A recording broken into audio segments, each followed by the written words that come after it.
for Women Entrepreneurs and Executives is an organization where top-tier, high-tech, and life science women come together to accelerate each other's success. Our mission is we're here to drive leadership change in Silicon Valley because we want to reflect the diverse customer bases and the diverse employee, the workforces that we all serve. What's unique about us is we're the organization for top talented senior women in your organization. I like to say what men do on the golf course, we do over wine. We have about 350 members. Pick a company in the Valley and chances are they're involved with FWE&E. Well, we are in for a real treat. I mean, it's not too often that we get to sort of sit in and listen to a fireside chat between two powerhouses. On the right, Gail Kroll of Warburg Pincus. She does enterprise software and services. An amazing, amazing woman, familiar to many of you here in this organization and in the Valley. She has been the MC of this event for the past 4 or 5 years. So please welcome Gail Kroll. Thank you.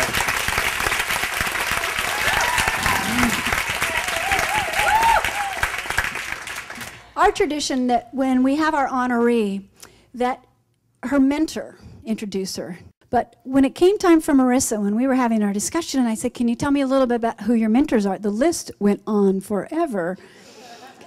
Craig Silverstein, Jonathan Rosenberg, I forget the professor's name at Stanford, and one of them also was Alan Eustace. So it's a great honor for me to be in the presence of so many amazing women, and especially Marissa Mayer.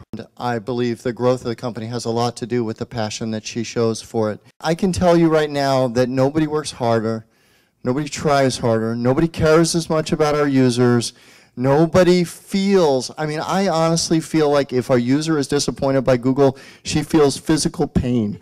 But Marissa serves as a role model to all of us, I think, at the company about what passion, what energy, what judgment, what experience, and what real caring really can mean to a company. So with that, she calls me a mentor. That seems, hard to believe, really, given all that she's given to me and given to the company. So I live and learn every day from Marissa, and I'm really pleased and honored to be here tonight to represent Google in introducing her. Thank you. One of the things I think we strive for is to learn from the things that you do and the things that go on at Google, and what can we take back? Well, I think that the atmosphere at Google is really very unique, but it is something that I think is replicatable in other ways. I think that we try and hire really smart people, give them a lot of responsibility, and empower them. And we've had interesting approaches to try and draw out that creativity. Like, I'm sure many of you have heard about 20% time. Have most people here heard about it?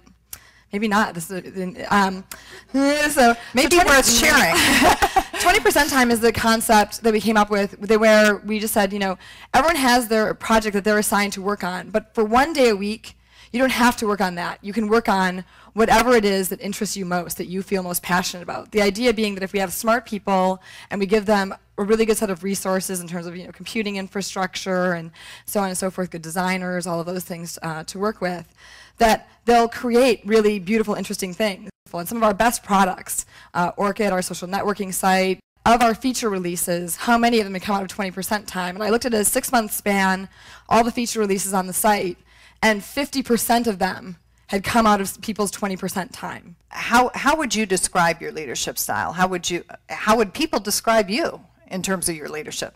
Well, I'm not sure how to describe me. I try and be very accessible and approachable. I think that the best thing that can happen inside an organization is really open communication and open information. Like, office hours is the way this usually gets done. You have sort of the queue of students outside your office, and you work through them in 3 minutes, 7 minutes, however long, but it's ultimately super efficient.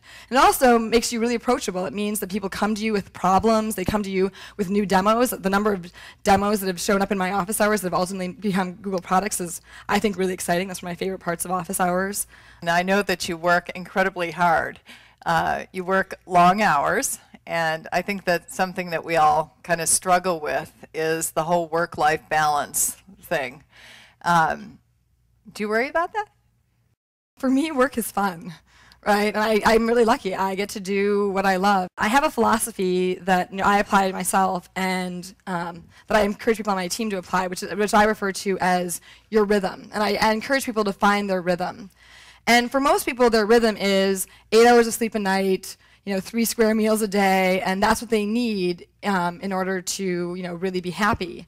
But when I see people who are working too hard, I think that you actually can work really hard for really long periods of time and not experience burnout, as long as you actually understand yourself well enough to know what it is you need in order to not be resentful.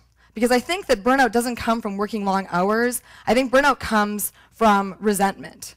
Like, wow, I put in all this time, and all I really wanted to do was take this vacation. So try and find your rhythm. Find what matters to you. For me, my rhythm is about every 4 months, I need to take a 1-week vacation. I need to walk out of the office, miss every standing meeting once, and not care. That's my rhythm. That's what I need in order to not be resentful. And so, I think it's really important to think about what matters to you. Is it the kids' soccer game, or is it Tuesday night dinner, or what is it that really makes you tick? Lots of smart, wickedly smart people at Google. And you think of some very strong personalities, Larry and Sergey, some very strong personalities, Eric. As a woman business leader, and clearly you're very accomplished, so you've earned their respect. When you think about how you earn that respect, how do you do that in an environment with such strong personalities? Well, strong personalities, for one, are fun, but I do think that they can sometimes lead to a political atmosphere. The way that Google's gotten around that is we're just very data-driven. And I like to say that data is apolitical, right? When people say, why will someone make this decision? Why will my idea get chosen over Steve's idea? Or why will this design get chosen over Joe's design? If people sort of feel like, hey, it might be because the strong personality likes this better than they like that, and it all comes down to personal preferences, that's when things get political. But we sort of have the view that we're going to collect a lot of data, even down to like, hey, what green are we going to use on this site?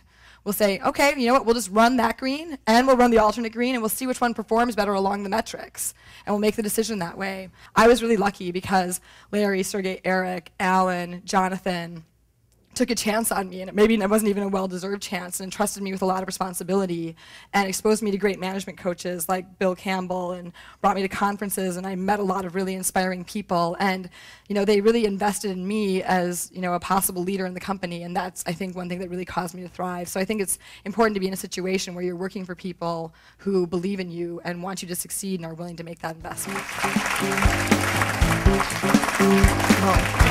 Wow, thank you.